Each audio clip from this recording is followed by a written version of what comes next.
All right, guys, we've made it to chapter 10, tuning your audiovisual equipment specifically for the church. This is for those of you who have got your equipment installed, you're ready to go, and now it's time to really get it tweaked and turned proper. So first of all, if you have time to review your church's equipment for optimal performance, congratulations, you've made it this far. Churches can often have really great lighting, beautiful lighting. But it can also have really a lot of hard surfaces and challenging acoustics. So there's a lot of unique challenges that churches face. And when you're going to build a live streaming system for the church, obviously we need to make sure that each camera matches its color, and the entire audio mix itself does justice to each one of the instruments that are being played and creates a mix that really, would sound, like hopefully, audio recording CD quality, something you'd hear on the radio, something really amazing. So let's start with video cameras, and we'll talk about getting the perfect camera exposure, and then we'll talk about audio. So the first three kind of core things when it comes to cameras is shutter speed, gain, and aperture. Ideally, we want to keep gain as low as possible. As you might know, sometimes gain you'll see is called ISO. You want to start by setting your cameras up in a space with the lighting you plan to use turned on. Try your best to perform your lighting testing during the same time of day that you plan to live stream and record. Churches often have a lot of natural daylight that could significantly alter your manual settings that you set if you do everything at night. Now, the first thing we're going to do is we're going to start by referencing the 180-degree shutter speed rule, which says that your shutter speed should be double the frame rate that you are recording or broadcasting in. For example, if you're live streaming in 1080p at 30 frames per second, then your shutter speed would be 1/160th of a second. The 180-degree shutter speed rule helps to keep your video looking realistic and smooth to viewers. If your shutter speed is too fast, then your video will start to look artificial, and object movement looks too crisp and overly detailed. Humans are used to seeing a certain amount of blur when we see an object move quickly in front of our eyes. Go ahead and just take your hand and just wave it in front of your face, and you'll see that it looks a little blurry, doesn't it? Well, that's actually good. We want that. So I highly suggest setting up your camera in manual mode so that you can lock your frame rate to exactly your frame rate and your shutter speed directly to match the 180-degree shutter speed rule. And in this way, we can lock our camera's shutter speed and adjust the iris so that we can capture the ideal exposure. So the iris of your camera is the opening of the lens, which is controlling the amount of light that shines on your camera sensor. The aperture, which might also be called the f-stop, controls the opening of the iris. A large aperture, or a small f-stop number, I know it's kind of confusing, will create a shallow depth of field. A small aperture, or a large f-stop number, will create a large depth of field where everything is in view is in focus. For recording and streaming live video, our most important goal is just to make sure that the video looks realistic. So with a shutter speed that's too slow, objects are going to look blurry. With a shutter speed that's too fast, objects are going to look unrealistic. As far as the iris is concerned, really going to move that to match the shutter speed and build the best exposure. So depending on the lighting that you have available, we want to really just make sure the image is perfect. And to get the ideal exposure, we actually want to err on the side of slightly underexposed, what photographers will call a flat image. And to do this, we would just basically, we want to think about making sure that we have, an image that's just a little grayish as opposed to too black and too white. So you can do this by just making sure that, your shutter speed is locked and your iris is just moving until you're saying, wow, the grays look gray, the blacks look black, the whites look white. But if I go one step up and I close my aperture just a little more, everything's too dark. You want to err on the side of too light, because once we get it into our video production software, we can use color correction tools, we can use black stretch, white stretch to really enhance the image and get the most out of our camera's sensor. Now, I want to talk a little bit about color temperature, because this is going to have to do with our white balance setting. Now, you should have a good quality picture coming into your live streaming software. We might, once you have that, we can start tweaking additional camera settings like contrast, luminance, gamma, and hue. But once your exposure is set properly, it's time to set the white balance. Some cameras support auto white balance options, which can be good. It allows the operator to zoom into a white sheet of paper and just kind of verify that it's white. Others have a one-push white balance option, which allows you to press a button once your camera zoomed into a white sheet, and it will calibrate the white balance automatically. The PTZ Optics cameras support this, along with the ability to set color balancing based on the Kelvin scale, which is what we're looking at here. And many churches have older tungsten lighting, which puts off a very yellow feel. In fact, if you saw our video from the Olivet Methodist Church, it's a yellowy church, to be honest. It's a lot of older tungsten lighting. Michael and I, to make our video, brought an LED light to just bring some colder really, daylight, in the 7,000 Kelvin range, just to kind of make us pop off of that really yellowy church. But because cameras allow you to white balance based off of the color temperature scale, we can accommodate and get rid of some of that yellowiness. And so the yellowy side would be the 3,000 to 3,400, 3,000 to 4,000 Kelvin. And then the daylight side would be more in the 5,000 to 65,000 range. Now, one of the tips that is in our, if you find the chance to go further on in this course and look at the tips, one of the issues a lot of churches have is called the clash of the Kelvins. Lots of yellow tungsten lights coming down, which is in the 3,400 range of a yellow, but daylight pouring through the windows. And then you're getting the 7,000. So they're clashing. And the camera can't really set itself properly because there's just two different color types. And what can happen is a camera shooting from this angle with the pastor lit from the daylight is trying to compensate for 7,000 or 6,000 Kelvin. And then the choir, which is mainly lit by the tungsten warmer light, it's just more yellowy, and it's very difficult to color match in that scenario. So the best thing to do is obviously just get all the color lights to match in color temperature. I know that's not possible in every situation. A lot of churches actually will not have daylight coming through their church. It's actually really popular to have lots of artificial light.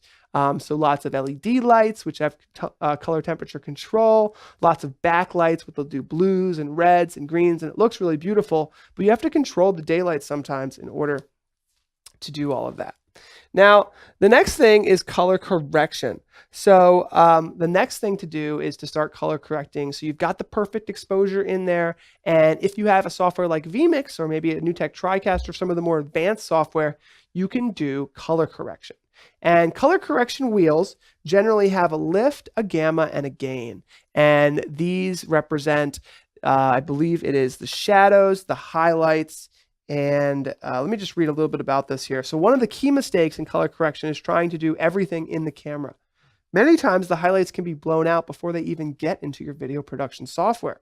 So you can use tools here. You can see we have a vector scope and a waveform monitor that allow us to see exactly what we're working with. And a lot of churches that I go to have purchased, I would say unwisely, like the least expensive monitors that they can buy on Amazon. And it's impossible to color match cameras on two different monitors, let alone two not high quality monitors. So spend a little extra money, get at least a Dell monitor, because the color representation is going to be important for your team to try to match the colors to accurately represent what's happening in the church. So these tools allow us to make sure that we're not crushing the blacks or overexposing the whites in the settings of our camera. And once we've done this, we've color matched all of our cameras, we are good to go. Our video looks great. What do we do about the audio? Well, first of all, I highly recommend in my book, and I want to recommend it now, a book called Mixing for God, The Volunteer's Guide to Church Audio. It's by Dr. Barry Hill. One of our interns actually is his student from the Lebanon Valley College, and he's a professor of audio engineering. And I really can't replace the knowledge that I've read in his book. But I'm going to try to kind of coach you through how to do at least some basic audio engineering and mixing so that you can make a great sound. So first of all, this is a frequency chart. So let's have a high-level conversation about mixing audio by looking at this frequency chart. The chart includes instruments of an orchestra next to the human voice, which is a great measurement because we all know what the human voice sounds like generally. And audio is measured in hertz, which is the derived unit of frequency in the International System of Units, and it's defined as 1 cycle per second. So hertz are basically, the sound. If you hear a really high-pitched sound, that would be on the right side, and then really low bass would be on the left side, if that makes sense.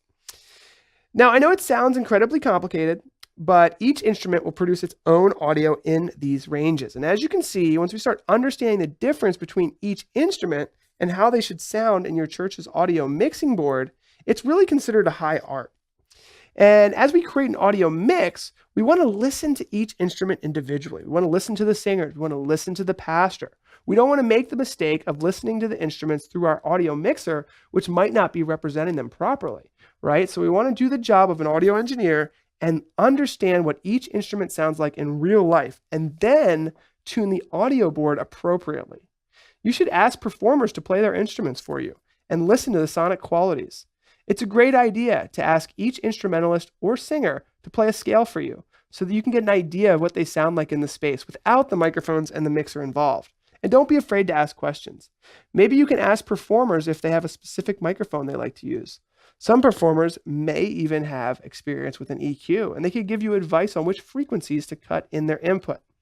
Now, while we're on that topic, that you reference this chart here, you listen to the audio mixer and you hear something in the low frequency range on a violin. And you go, well, that's clearly not the violin. The violin can't even make frequencies that low. And then you can cut that portion of the EQ. And we'll talk about cutting things out of an EQ. So here's a picture of an EQ. This is a digital audio mixer that we have in our office. And you can see here that it would be a straight line in the beginning.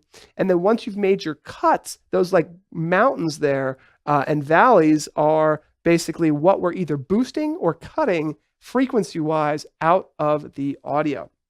So once we have a good idea of what instrument should sound like cataloged in our brain, what we do is we solo each instrument coming into the mixer, meaning we don't listen to everything at once unless you are an audio master. You just listen to one at a time. And you have a really good pair of headphones so you're not being distracted by anything. Don't use your iPhone earbuds. And listen to each input and start to tweak some of those settings in the audio mixer and maybe boost the bass a little bit if you feel like you need to, or cut. A lot of times you would cut the bass.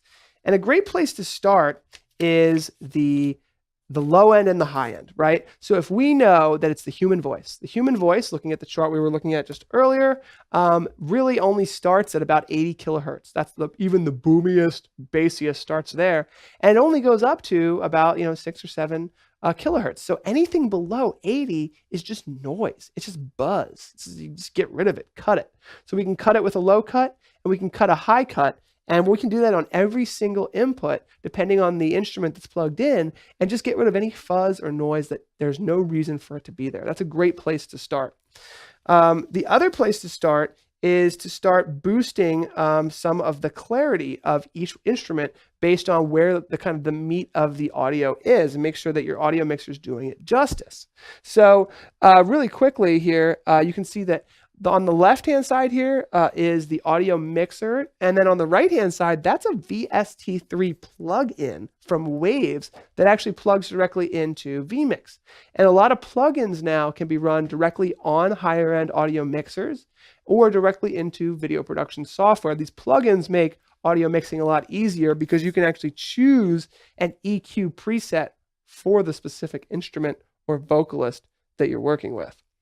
Now, just to give you an idea, and again, this is a very high-level overview. We're not going to go much deeper into it than this, but giving words to the frequency ranges will help you kind of visualize what you're doing. So once you've cleaned up the audio with your filters, meaning the low-pass and the high-pass filters, it's time to enhance the audio's texture with the EQ.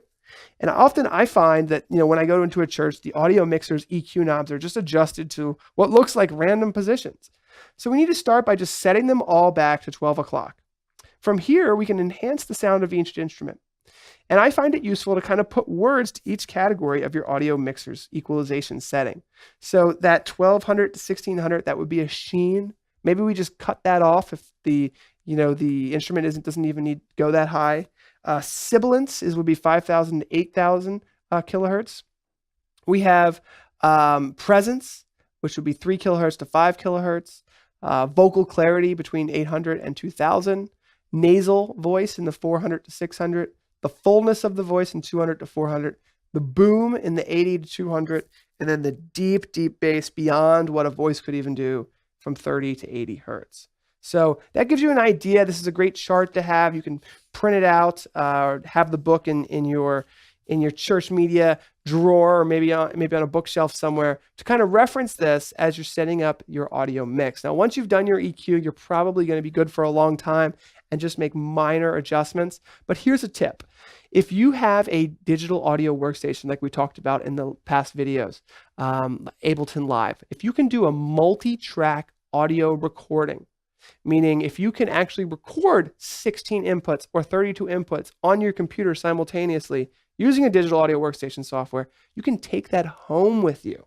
It's a good reason for the church to have a digital audio workstation license on hand, because the audio mixer person who's doing this can take that home and tweak it all week long when you have a free hour, listen to the band, change it, and then make those changes represented on the digital audio mixer, so that now the entire church, the entire congregation can benefit from the live audio reproduction that you're doing. Now, I know there's a lot more that goes into audio production. There's stage monitors, there's custom audio outputs. You might want to put a special microphone just to hear the ambiance of the room and put that into your live streaming software. There's so much there that I really want to refer you to Mixing for God by Dr. Barry Hill. I have a link for it below where you can go ahead and purchase that book. I think it's a great companion book to churches, helping your church live stream. And we've got a couple more chapters left, guys. You're doing great. I can't wait to learn more with you.